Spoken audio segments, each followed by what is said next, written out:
सिया राम। बोल सांची दरबार की जय, बोल शहंशाह त्रिलोकी नाथ की जय, बोल जगत जननी सदाई जय। असी मंगते हाँ तेरे खैर पाई जावना, लड़े लंगे आंधी तोड़ निभाई जावना। तेरे जया सखी दाता कोई होर शाने, होर तेथू वड्डा दाता कोई शहंशाह नहीं, होर तेथू वड्डा दाता कोई शहंशाह नहीं। हमारे परम पूज्य हजूर जी की प्यारी सत्संगत जी, यह घटना हाल ही की है। मेरा 4 साल का बेटा देवांश 5 अगस्त तक एकदम ठीक ठाक था। रोज की मस्ती और हंसी मजाक में लगा रहता था। परिवार में सभी सदस्यों के साथ मजाक करना, खेलना उसकी दिनचर्या थी। अचानक 6 अगस्त को उसकी तबीयत थोड़ी खराब हो गई। हल्का सा बुखार और भूख कम लगना, ये सभी लक्षण थे। हम सभी परिवार वालों को लग रहा था कि शायद आज थोड़ा ज्यादा थक गया होगा। रात भर अच्छे से सो जाएगा तो कल तक ठीक हो जाएगा। अगले दिन सोमवार को सुबह उठकर हम सब अपने अपने काम पर जाने के लिए तैयार हो गए, मगर देवांश सुबह भी सुस्त लग रहा था, जो कि उसका स्वभाव बिल्कुल भी नहीं है। हमने निर्णय लिया कि आज उसको आराम करने देते हैं और स्कूल नहीं भेजते। मैं रोज की दिनचर्या के अनुसार अपने ऑफिस चला गया। शाम को घर आने पर पता चला कि देवांश सुबह उठने के बाद दिन में वापिस सो गया है और उसने खाना भी ठीक से नहीं खाया था। शाम को उठने पर वह सुस्त ही लग रहा था। हमने कोशिश करी कि वह कुछ थोड़ा बहुत खा ले, मैं अब उसकी मनपसंद चीज ही खा ले, परंतु उसने बहुत ही कम, शायद 1 आध बिस्कुट ही खाया। रात को जल्दी ही वापिस फिर से सो गया। यह सिलसिला अगले दिन भी यही रहा और मंगलवार को वह स्कूल नहीं गया। अब हमारी चिंता थोड़ी बढ़ने लग गई। बुधवार को भी ऐसा ही हुआ और अब तो उसने उल्टी भी करनी चालू कर दी थी, जबकि उसने 2 दिन से कुछ भी नहीं खाया था और 2 दिन से कुछ भी ना खाने की वजह से उसको पॉटी भी आने लग गई।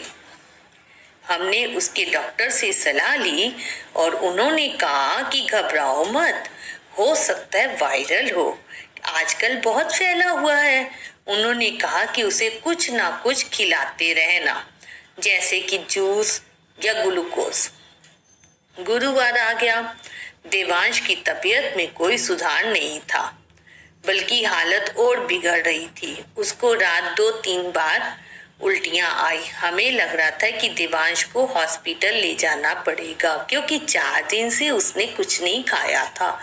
जो भी थोड़ा बहुत खा लेता वह उल्टी में निकल जाता। हमने रात के 12 बजे उसके डॉक्टर को 2-3 बार फोन लगाया। उसने फोन उठाया। उसके डॉक्टर ने हमसे 2 नई दवा मंगाने को कहा और कहा कि ये दोनों दवाई अभी रात को ही दे देना। आधे घंटे के दरमियान में और डॉक्टर ने यह भी कहा था कि अब इसका पॉटी आना भी बहुत जरूरी है। कोशिश करना इसको कुछ खिलाते रहें ताकि पॉटी आ जाए। मेरी पत्नी, माता पिता और मेरी चिंता बढ़ती जा रही थी। रात को उसको नींद में उठाकर दवाई देना भी आसान नहीं था। एक तो उसका रोना और दूसरा उसमें जैसे कोई जान ही ना बची हो। अगले दिन शुक्रवार की सुबह मैं ऑफिस गया था। दोपहर को मेरी पत्नी ने मुझे फोन करके कहा कि वह और मेरी माँ देवांश को डॉक्टर के पास चेकअप के लिए ले जा रही हैं। डॉक्टर ने उसको देखा और बहुत कोशिश करी कि वह कुछ खा ले, मगर उसने एक निवाला भी नहीं खाया। डॉक्टर ने अब उसका ब्लड टेस्ट करने को कहा। मेरी पत्नी और माँ उसका ब्लड टेस्ट करवाने उसको एक क्लिनिक में ले गए हैं जहाँ टेस्ट रिपोर्ट 1 घंटे के बाद आनी है। रिपोर्ट आ गई और मेरी पत्नी ने मुझे संदेश भेजा कि सभी रिपोर्ट्स ठीक हैं, कुछ भी नहीं हुआ देवांश को। एक तरफ हमें राहत मिली कि शुक्र है कोई बीमारी नहीं है, पर दूसरी तरफ यह भी नहीं समझ आ रहा था कि अगर उसको बीमारी नहीं है तो वह 5 दिन में इतना सुस्त क्यों है। वह कुछ खा क्यों नहीं रहा, खेल क्यों नहीं रहा, बात क्यों नहीं कर रहा, हंसी मजाक क्यों नहीं कर रहा है। उस दिन मैं ऑफिस में थोड़ी जल्दी आ गया और आकर देखा कि देवांश वापिस सोया हुआ है, बिल्कुल सुस्त लग रहा है। मैंने उसे उठाने की कोशिश की, कुछ खिलाने की कोशिश की, पर वह जैसे बहुत गहरी नींद में सो गया था। तभी शाम की आरती का समय हो गया।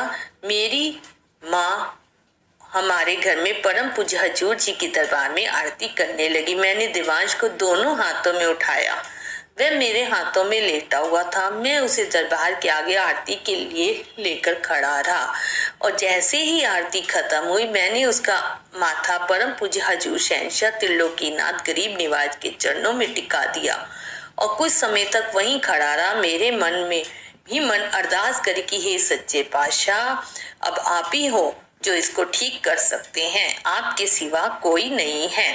संगत जी यकीन मानिए मेरे पुकारने की देर थी और हजूर जी ने अपना चमत्कार दिखला दिया।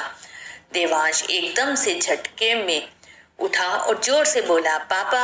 हम सब एक दूसरे को देखने लगे और हमारे चेहरे पर मुस्कान आ गई। हमने हजूर जी का लाख लाख धन्यवाद दिया।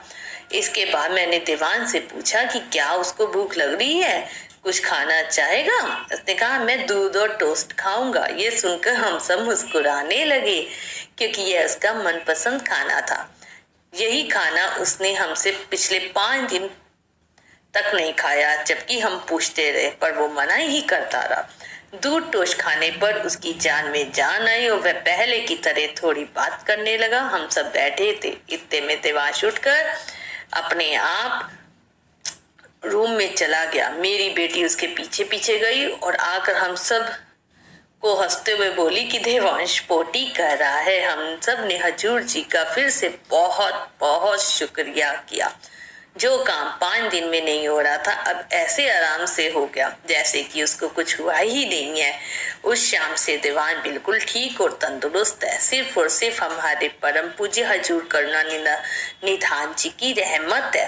संगत जी हमारे पिताजी को पुकारने की देर होती है, उनके आने में देर नहीं होती है। इस तरह मेरे बाबा दलीप सिंह जी ने आकर हम सब की रक्षा करी। सिया राम। संगत जी साखी सुनाने में कोई गलती हो गई हो तो माफ कीजिएगा।